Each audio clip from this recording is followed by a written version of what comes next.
समझाने वाला बुलेटिन। खबर तो समझिए, अगले आधे घंटे में हम खबर तो दिखाएंगे ही, खबरों की पेचीदगी को भी समझाएंगे। हम समझाएंगे कि पीएम के कांग्रेस की नई परिभाषा क्या है और इसके अलावा ये भी बताएंगे कि कांग्रेस पर झूठ फैलाने की बात क्यों पीएम मोदी ने करी है। तो देखिए आज कौन कौन सी खबरों पर हम विस्तार से चर्चा करने जा रहे हैं। पहली खबर, पीएम के कांग्रेस की नई परिभाषा को आपको समझाएंगे। इसके अलावा दूसरी खबर हमारी क्या होगी, कांग्रेस पर झूठ फैलाने की बात क्यों की गई वो भी आपको बताएंगे। इसके साथ ही तीसरी हमारी महत्वपूर्ण खबर यह है, हिंदू अपमान पर पीएम के वार को समझाएंगे। हिंदुओं के अपमान पर प्रधानमंत्री ने क्या कुछ कहा है, बीजेपी की कुशवाहा को साधने के मायने भी आपको समझाएंगे। साथ ही साथ आखिरी खबर हमारी होगी, सम्राट की पगड़ी उतारने के मायने भी आपको समझा देंगे कि सम्राट चौधरी क्यों अयोध्या गए हैं।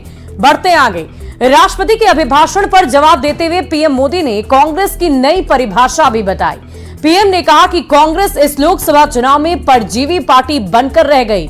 पीएम ने समझाया कि कैसे कांग्रेस अपनी सहयोगी पार्टियों के दम पर खिसक रही है। साथ ही जिस नीट परीक्षा को लेकर विपक्ष ने बवाल काटा, उस पर भी पीएम मोदी ने करारा जवाब दिया है। ये रिपोर्ट देखिए। हमारी तीसरी टर्म का मतलब है हम 3 गुना शक्ति लगाएंगे। मंगलवार को लोकसभा में प्रधानमंत्री नरेंद्र मोदी ने जिस तरह से कांग्रेस पर प्रहार किया, जिस तरह से इस बार के चुनाव में कांग्रेस की हालत को लेकर कटाक्ष किया, उस पर सियासत गर्मा गई। अपनी तीसरे कार्यकाल की कसौटियों पर बयान देने के साथ ही पीएम ने कांग्रेस का नया नामकरण भी किया है। कहा इस बार के चुनाव से अब कांग्रेस परजीवी पार्टी बन चुकी है। कैसे, उसे पीएम मोदी ने समझाया भी। 2024 से जो कांग्रेस है वो परजीवी कांग्रेस है। जहां जहां भाजपा और कांग्रेस का सीधा मुकाबला था, वहां कांग्रेस का स्ट्राइक रेट सिर्फ और सिर्फ 26% है, 26% है।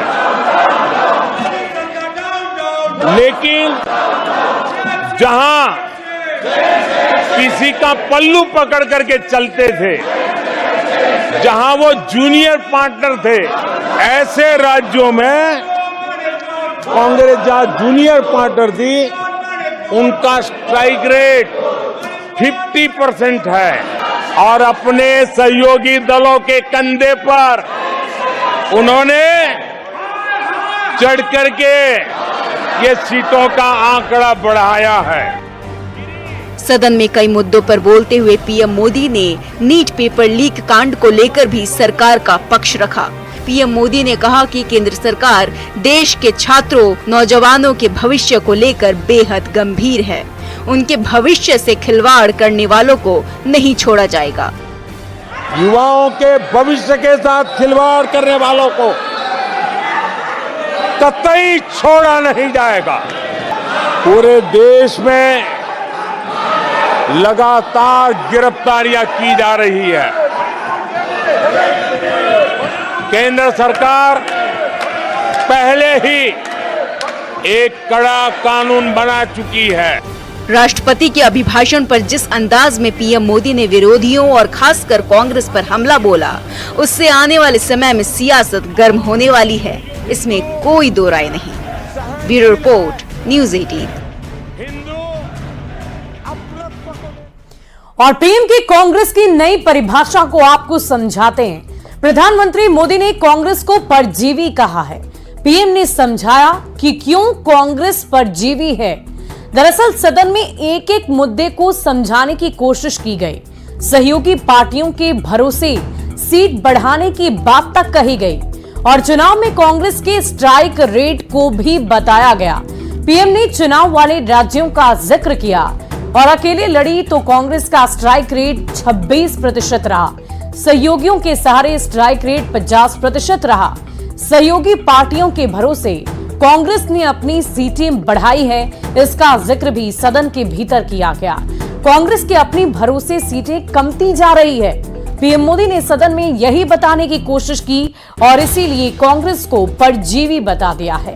बढ़ते आगे, प्रधानमंत्री नरेंद्र मोदी ने राष्ट्रपति के अभिभाषण पर धन्यवाद भाषण दिया, पर पीएम के निशाने पर रही कांग्रेस पार्टी और नेता विपक्ष राहुल गांधी। सदन में साफ तौर पर पीएम ने आरोप लगाया कि कांग्रेस का एक ही मकसद है, देश में झूठ और नफरत फैलाना। पीएम ने अपने सधे अंदाज में कैसे कांग्रेस को घेरा, इस रिपोर्ट के जरिए आप भी समझिए। बुद्धि में ना बोलने का ठिकाना होता है और न ही बालक बुद्धि में व्यवहार का कोई ठिकाना होता है। प्रधानमंत्री नरेंद्र मोदी ने कांग्रेस पर बहुत बड़ा हमला किया। लोकसभा में राष्ट्रपति के अभिभाषण पर धन्यवाद जताते हुए पीएम मोदी ने कहा कि देश में अराजकता फैलाने में कांग्रेस जुटी हुई है। दक्षिण जाकर उत्तर के खिलाफ बोला जाता है तो पार्टी के नेता भाषा के आधार पर देश बांटने में जुटे। कई गंभीर मुद्दों पर अफवाह फैलाया जा रहा है। पीएम ने कहा, इन दिनों सिंपैथी गेन करने का नया खेल खेला जा रहा है। बालक बुद्धि वाला विलाप किस कदर हो रहा है, पीएम मोदी की जुबानी सुनिए। राष्ट्रपति जी, बालक बुद्धि में ना बोलने का ठिकाना होता है और न ही बालक बुद्धि में व्यवहार का कोई ठिकाना होता है। कल यहाँ बालक बुद्धि का विलाप चल रहा था। मुझे मारा गया, मुझे इसने मारा, मुझे उसने मारा, मुझे यहाँ मारा, मुझे वहां मारा, ये चल रहा था। आदरणीय सभापति जी, सिंपैथी हासिल करने के लिए ये नया ड्रामा चलाया गया है। प्रधानमंत्री मोदी ने कहा कि कांग्रेस के मुंह झूठ लग गया है। आदमखोर के मुंह जैसे खून लग जाता है, वैसे ही कांग्रेस के मुंह झूठ लग गया है। कैसे, वो भी सुनो। तुलसीदास जी ने कहा है, झूठई लेना झूठई देना, झूठई भोजन झूठई चबेना। कांग्रेस ने झूठ को राजनीति का हथियार बनाया। कांग्रेस के मुंह झूठ लग गया है। प्रधानमंत्री मोदी ने सदन को बताया कि कैसे अग्निवीर योजना को लेकर सदन को राहुल गांधी ने गुमराह किया। नाम लिए बगैर पीएम मोदी ने राहुल गांधी पर बालक बुद्धि शब्द कहकर प्रहार किया और ऐसी हरकतों के पीछे विपक्ष के खतरनाक इरादे भी बताए। पीएम के प्रहार के बाद सदन में सत्ता पक्ष के लोगों ने खूब नारेबाजी भी की।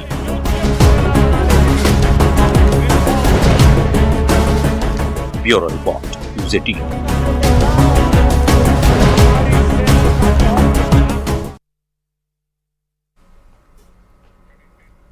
और समझिए पीएम ने कांग्रेस पर झूठ फैलाने की बात आखिर क्यों कही है। दरअसल कांग्रेस पर पीएम मोदी ने बहुत बड़ा हमला किया। देश में झूठ फैलाने की बात पीएम मोदी ने कही। अहम मुद्दों पर देश को गुमराह करने की बात तक कही। कांग्रेस का मकसद झूठ फैलाना, नफरत फैलाना, ऐसा पीएम मोदी ने कहा और अपने बिल्कुल सधे अंदाज से पीएम ने कांग्रेस को घेरा भी। देश में अराजकता की स्थिति बनाने की बात कांग्रेस की तरफ से कही गई। प्रधानमंत्री ने साफ तौर पर कहा कि कांग्रेस अराजकता फैलाती है। दक्षिण जाकर उत्तर के खिलाफ बोला जाता है। पार्टी नेता भाषा के आधार पर देश को बांट रहे हैं। गंभीर मुद्दों पर अफवाह फैलाई जा रही है। सिंपैथी गेन करने का एक नया खेल खेला जा रहा है और ये भी प्रधानमंत्री मोदी ने सदन में कहा है। इसी बात का जिक्र उन्होंने किया है। बढ़ते आगे, पीएम मोदी ने लोकसभा में राहुल गांधी के हिंदू और हिंसा वाले बयान पर भी जोरदार पलटवार किया। पीएम ने अपने भाषण में स्वामी विवेकानंद के भाषण का जिक्र कर विपक्ष को जमकर घेरा और साजिश के तहत हिंदुओं को बदनाम करने का भी आरोप लगाया।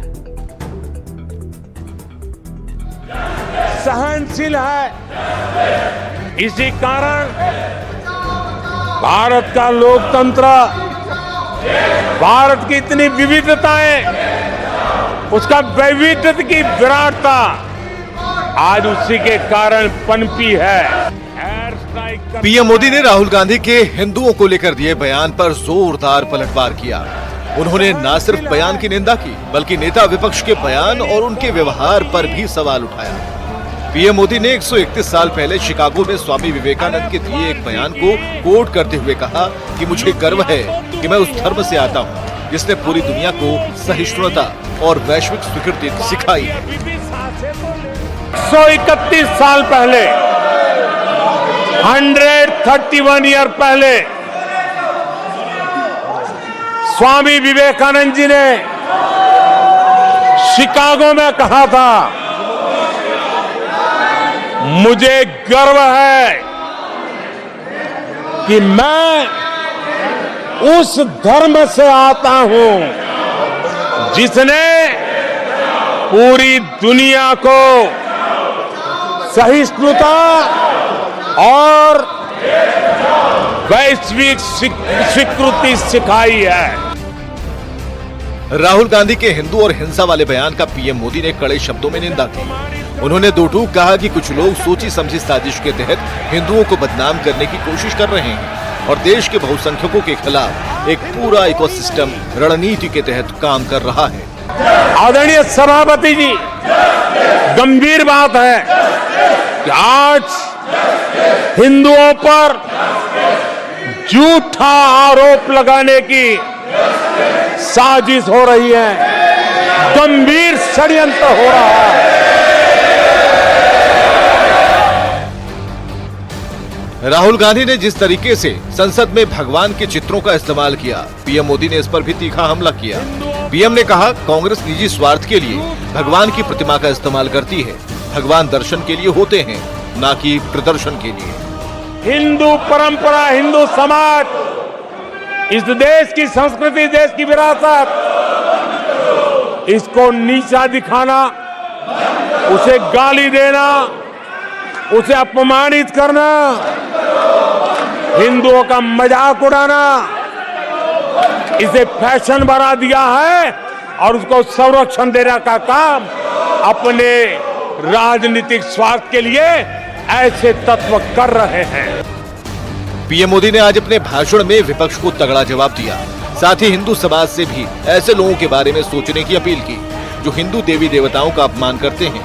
पीएम ने कहा कि जिस तरह से हिंदू देवी देवताओं का अपमान किया जाता है, ये बर्दाश्त नहीं किया जा सकता। Bureau report, news 18। और हिंदू अपमान पर पीएम का वार भी समझिए। सोमवार को राहुल गांधी के बयान पर बवाल मच गया। राहुल ने हिंदू को हिंसक बताया था और बाद में राहुल ने सफाई भी दी थी। पीएम समेत एनडीए नेताओं ने विरोध किया। सदन में खूब हंगामा हुआ था। बारी जब प्रधानमंत्री मोदी की आई तो हमला और जोरदार किया गया। हिंदुओं की आस्था से खिलवाड़ किया, इसका जिक्र प्रधानमंत्री ने किया। साजिश के तहत हिंदुओं को बदनाम किया जा रहा है, यह भी प्रधानमंत्री मोदी ने कहा। मोदी ने इसे देश के लिए षड्यंत्र भी बताया और प्रधानमंत्री के पलटवार पर सियासत काफी तेज हो गई है। बढ़ते हैं अगली खबर की ओर। प्रधानमंत्री ने मंगलवार को लोकसभा में राष्ट्रपति के अभिभाषण पर अपनी बात रखी। इस दौरान उन्होंने पिछले 2 दिनों में कांग्रेस और विपक्षी दलों द्वारा उठाए गए एक सवालों का न सिर्फ जवाब दिया, बल्कि उन्होंने आरक्षण को लेकर विपक्ष के आरोपों पर जवाब देते हुए कांग्रेस नेताओं को आईना भी दिखा दिया। पार्टी 2024 से एक परजीवी कांग्रेस पार्टी के रूप से जानी जाएगी। आज देश इनसे कह रहा है, तुमसे ना हो पाएगा।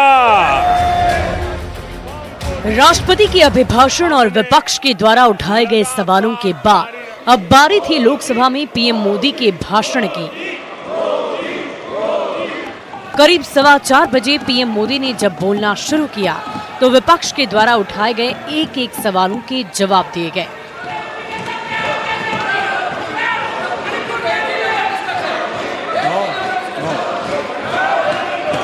मणिपुर के बोलिए एक बार। इस दौरान विपक्षी सांसद लगातार शोर शराबा और नारेबाजी करते रहे। लेकिन पीएम मोदी बिना रुके आरक्षण को लेकर कांग्रेस के आरोपों का न सिर्फ जवाब दिया, बल्कि कांग्रेस को उसी के अतीत में ले जाकर आईना दिखा दिया। 370 को उसने जम्मू कश्मीर का जो हालात कर दिए थे, वहां के लोगों के अधिकार छीन लिए थे। भारत का संविधान जम्मू की कश्मीर की सीमा में प्रवेश नहीं कर सकता था, और यहां संविधान सर पे रख करके नाचने वाले लोग संविधान को जम्मू कश्मीर में लागू करने का हौसला नहीं रखते, बाबा साहब अम्बेडकर का अपमान किया करते। चाहे सत्ता के लोभ में देश पर आपातकाल थोपना हो या फिर इमरजेंसी के दौरान देशवासियों पर क्रूरता के पंजे से हमला करना हो, पीएम मोदी ने कहा कि आज संविधान बचाने की बात करने वाले लोगों ने उस वक्त संविधान को भूलकर उसकी धाराओं को दाग पर रख दिया था। यहाँ तक कि इमरजेंसी के बाद जब बाबू जगजीवन राम को प्रधानमंत्री बनाने की मांग उठी तो एक दलित प्रधानमंत्री बनने से रोका गया, जो कि कांग्रेस के आरक्षण विरोधी मानसिकता को दर्शाता है। जगजीवन राम जी का पीएम बनने की संभावना थी। इंदिरा गांधी जी ने पक्का किया कि जगजीवन राम जी किसी भी हालत में पीएम न बने। पीएम मोदी यहीं पर नहीं रुके, उन्होंने संविधान बनाने वाले बाबा साहेब डॉक्टर भीमराव अंबेडकर के नेहरू कैबिनेट से इस्तीफे के सच को भी संसद के पटल पर रखा और राजीव गांधी द्वारा संसद में आरक्षण के विरोध में घंटों दिए भाषण का जिक्र कर देशवासियों को ये बताया कि जिस आरक्षण और संविधान को बचाने की बात आज कांग्रेस कर रही है, उसी कांग्रेस की नीतियों का विरोध कर बाबा साहेब ने नेहरू कैबिनेट से इस्तीफा दे दिया था। करीब 2 घंटे से ज्यादा के भाषण में पीएम मोदी ने हर उस मुद्दे पर विपक्ष को जवाब दिया जिस पर पिछले 2 दिनों से संसद में हंगामा किया जा रहा था। Bureau report, news 18।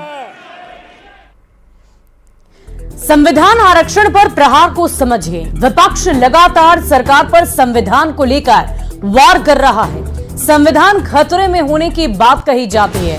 Rahul Gandhi लगातार हाथ में संविधान की एक कॉपी रखते हैं, संविधान के जरिए उसे खत्म करने का आरोप लगाते हैं। राहुल के बयान पर सियासत काफी तेज होती जा रही है। पीएम मोदी ने राहुल गांधी पर पलटवार किया, इमरजेंसी के जरिए कांग्रेस को घेरा और 50 साल पहले के हालातों का भी जिक्र किया गया। कांग्रेस को अपने गिरेबान में झांकने की नसीहत भी पीएम मोदी ने दी है। पीएम ने संविधान के साथ साथ आरक्षण पर भी बचाव किया। अगर आपको याद हो तो पिछले 2 दिनों से इन्हीं मुद्दों को लेकर विपक्ष सत्ता पक्ष पर हमलावर है और एक एक मुद्दे का जिक्र प्रधानमंत्री मोदी की तरफ से किया गया और उसी का जवाब आज उन्होंने सदन में दिया। बढ़ते हैं आगे। अगली खबर, लोकसभा चुनाव के बाद बीजेपी की नजर अब अगले साल बिहार में होने वाले विधानसभा चुनाव पर अभी से टिकी है, जिसमें तमाम समीकरणों को साधने के लिए बीजेपी ने उपेंद्र कुशवाहा को राज्यसभा का उम्मीदवार बना दिया है। बीजेपी ने उपेंद्र कुशवाहा को उम्मीदवार बनाकर एक तरफ जहां कुशवाहा वोटरों को साधने की कोशिश की तो दूसरी तरफ एनडीए के घटक दलों को ये मैसेज दिया गया, बीजेपी एनडीए नेताओं का सम्मान करती है। ये रिपोर्ट देखिए। लोकसभा चुनाव में उम्मीद के मुताबिक बिहार में सफलता नहीं मिलने के बाद बीजेपी की नजर अगले साल होने वाले विधानसभा चुनाव पर है, जिसको लेकर बीजेपी ने अभी से सियासी बिसात बिछानी शुरू कर दी है और नजर बिहार के उस कुशवाहा वोटरों पर है जिनके बारे में कहा जा रहा है कि इस बार उन्होंने बीजेपी को वोट करने की बजाय विपक्ष के उम्मीदवार को वोट दिया था। यही वजह है कि बीजेपी ने सियासी गणित को साधने के लिए आरएलएम के अध्यक्ष उपेंद्र कुशवाहा को लोकसभा में हार के बाद राज्यसभा का उम्मीदवार बना दिया है। उपेंद्र जी राज्यसभा जाएंगे। स्वाभाविक तौर पर एनडीए के सभी साथियों के आदरणीय प्रधानमंत्री जी, राष्ट्रीय अध्यक्ष नड्डा जी और नीतीश कुमार जी, सभी लोगों के सहयोग से उपेंद्र कुशवाहा जी राज्यसभा जाएंगे। तो ये बीजेपी कोटे से जा रहे हैं सर, मतलब बीजेपी अपने कोटे से भेज रही है? ये जाएंगे, एनडीए के कोटे से जाएंगे। राज्यसभा का उम्मीदवार बनाए जाने के बाद उपेंद्र कुशवाहा ने पीएम मोदी और जेपी नड्डा के साथ नीतीश कुमार को धन्यवाद दिया और कहा कि इस फैसले से एनडीए बिहार में और मजबूत होगा और एनडीए के दूसरे घटक दलों का भरोसा भी बढ़ेगा। बिहार की महान जनता, जिन्होंने विपरीत परिस्थिति में भी मेरे साथ अपने स्नेह का प्रदर्शन किया। एनडीए गठबंधन में हमारी पार्टी राष्ट्रीय लोक मोर्चा सहित बीजेपी, जेडीयू, चिराग जी की पार्टी, मांझी जी की पार्टी, सभी पार्टी के तमाम कार्यकर्ता के प्रति मैं हृदय से धन्यवाद ज्ञापित करता हूं। साथ ही भारत के यशस्वी प्रधानमंत्री नरेंद्र मोदी जी, बिहार के माननीय मुख्यमंत्री नीतीश कुमार जी, अमित शाह जी, जेपी नड्डा साहब, चिराग पासवान जी, मांझी जी, सब लोगों के प्रति मैं धन्यवाद ज्ञापित करता हूं। वहीं काराकाट में मिली हार की वजह पर कुशवाहा ने कहा कि हार की समीक्षा की जाएगी ताकि 2025 के बिहार विधानसभा चुनाव में परिणाम बेहतर आए। चुनाव हार जीत से नाराज होने जैसा क्या था, लेकिन हाँ, एक चिंता जरूर हुई थी। शाहबाद का पूरा इलाका और मगध का जहां अंतिम फेज में मतदान हुआ, वहां जिस तरीके से हार हुई, अब 2025 में जो विधानसभा का चुनाव होना है, अब कैसे टैकल आगे किया जाए इन इलाकों की समस्याओं को, ताकि एनडीए की जीत 2025 में हो और 2025 में फिर से एनडीए के नेतृत्व में बिहार में सरकार बन पाए। फिर एनडीए गठबंधन में भी रणनीति मजबूती से बनाएंगे। लोकसभा चुनाव में मिली हार के बावजूद उपेंद्र कुशवाहा को राज्यसभा उम्मीदवार बनाया जाना ये दर्शाता है कि एनडीए बिहार विधानसभा चुनाव में कोई रिस्क नहीं लेना चाहती है। यही वजह है कि कुशवाहा वोटरों को साधने के लिए उपेंद्र कुशवाहा पर दांव लगाया गया है। लेकिन आपके लिए ये जानना जरूरी है कि उपेंद्र कुशवाहा आखिर कौन है। बिहार में फिलहाल अगर कुशवाहा समाज के कोई बड़े नेता हैं, तो वो उपेंद्र कुशवाहा ही हैं। यही वजह है कि उपेंद्र कुशवाहा एनडीए के लिए जरूरी भी हैं और मजबूरी भी। मतलब साफ है कि बीजेपी ने उपेंद्र कुशवाहा को राज्यसभा का उम्मीदवार बनाकर एक तरफ जहां कुशवाहा वोटरों को साधने की कोशिश की है, तो दूसरी तरफ ये मैसेज भी दे दिया है कि एनडीए अपने सहयोगियों का सम्मान करती है। पटना से आनंद अमृतराज के साथ ब्यूरो रिपोर्ट, न्यूज़ 18। और फिलहाल हमारे इस खास बुलेटिन में अभी के लिए बस इतना ही। आप बने रहे न्यूज़ 18 बिहार झारखंड के साथ।